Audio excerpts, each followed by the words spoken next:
Daily. Taste the Daily. நான் வலசரவாக்கத்தில் Krishna annexe ரோட்டில் இருக்கேன். வீட்டு ஓனர் பேர் ரமேஷ்.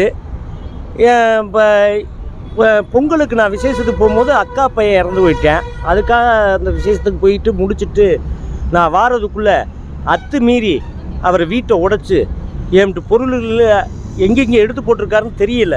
நான் போய் பார்த்தாத்தே தெரியும். ஏன்னா நான் காவல்துறையை மதிக்கிறவன். காவல்துறை இன்ஸ்பெக்டர் ஐயா நீங்கள் போங்க, செக் பண்ணிவிட்டு சொல்லுங்க அப்படின்னு சொல்லியிருக்காரு. சாவி கொடுத்து அனுப்பியிருக்காரு. நான் போய் பார்த்துட்டு விளக்கமாக எது இல்லைன்னு நான் சொல்கிறேன். நன்றி, வணக்கம். அதைத்தான் இன்ஸ்பெக்டர் சார் கேட்டார். 3 லட்ச ரூபா வாடகை கொடுக்குற வரைக்கும் நீங்கள் விடுவீங்களா அப்படின்னு. அப்படி பார்த்தா போன மாதம்தே 40,000 ரூபா போட்டு விட்ருக்கேன். ஜிபே இல்லை, ஸ்க்ரீன்ஷாட் எடுத்தது என்கிட்ட இருக்குது. வாடகையை அவர் கேஸாக வாங்கிடுவார். அவருக்கு பாவம் நாவு மறதின்னு நினைக்கிறேன்.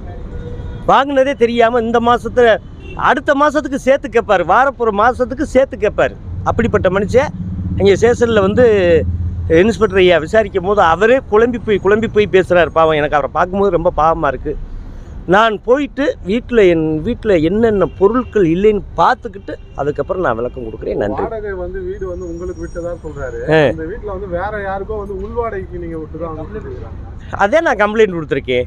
உள்வாடகைக்கு நான் எப்படிங்க விட முடியும்? கோயில் மாதிரி நான் வச்சுருக்கேன் வீட்டை. அதை எப்படி நான் உள்வாடகைக்கு விட முடியும்? அவர் பேசுகிறது ஃபுல்லாக பொய்ய சொன்னாலும் பொருந்த சொல்லலை. ஒளிய தெரியாதவன் தலையாரி வீட்டுக்குள்ளே ஒழிஞ்ச கதையா அவர் எடுப்பெடுத்தா பேசுகிறாரு. அவர் என்னையை பற்றி எவ்வளவுக்கு எவ்வளவு கேவலப்படுத்தணுமோ யூடியூப் சேனலில் அவளை அசிங்கப்படுத்தி கேவலப்படுத்துகிறாரு. அது படுத்திட்டார். இனிமேல் படுத்துறாருன்னு சொல்லலை, படுத்திட்டார். எனக்கு அதனாலவே மன உளைச்சல். நான் போகிறேன், வீட்டில் போய் என் பொருட்களை பார்த்துக்கிட்டு அதுக்கப்புறம் உங்களை எனக்கு வரேன். ஏங்க இதனால் எப்படிங்க?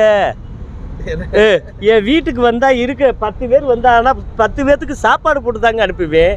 நான் எப்படி கொலை பண்ண முடியும்? இந்த மூஞ்சியை பார்த்தா கொலை பண்ண முடியும்? ஐயோ பாவம், அவர் பேசுகிறத பார்த்தாலே பெரிய கஷ்டமாக இருக்குது. ஏதோ பார்த்துக்குருவோம். நன்றி, வணக்கம். காவல்துறையில் என்னென்ன சொல்லியிருக்காங்க? எனக்கு காவல்துறை நல்லா சப்போர்ட் பண்ணியிருக்காங்க. சப்போர்ட் பண்ணது பார்த்தாமல் அத்துமீறி நீங்கள் உணர்ந்தது தப்புங்க. ஆனால் நீங்கள் இப்படி போயிருக்கக்கூடாது. எங்கள்கிட்ட கூப்பிட்டு சொல்லியிருந்தீங்கன்னா நாங்கள் உங்களுக்கு டைம் வாங்கி காலி பண்ணி விட்டுருப்போம். நாங்களே ஜாமானை வெளியில் அனுப்பி விட்டுருப்போம். நீங்கள் பண்ணது திருட்டு வேலை பண்ணியிருக்கீன்னு சொல்லிட்டார். ஒரே வார்த்தை இன்ஸ்பெக்டர், நீ பண்ணது ரமேஷ் பெரிய திருட்டுத்தனம் பண்ணியிருக்க. அவர் நினச்சாருன்னா இப்போ எப்பயார் போட்டு உன்னை உள்ளே வச்சுருவார். பார்த்துக்க, மானங்கட்டத்தனமாக போயிடாத, போய் ஃபஸ்ட்டு வீட்டை திறந்து விடுன்னு சொல்லியிருக்காரு. பாதகம் செய்பவரை கண்டால் நாம் பயம் கொள்ளலாகாது பாப்பா. மோதி மிதித்து விடு பாப்பா, அவர் முகத்தில் உமிழ்ந்து விடு பாப்பா. அண்மை செய்திகளை உடனுக்குடன் தெரிந்து கொள்ள இணைந்திருங்கள் எம் நாடு தொலைக்காட்சியுடன்.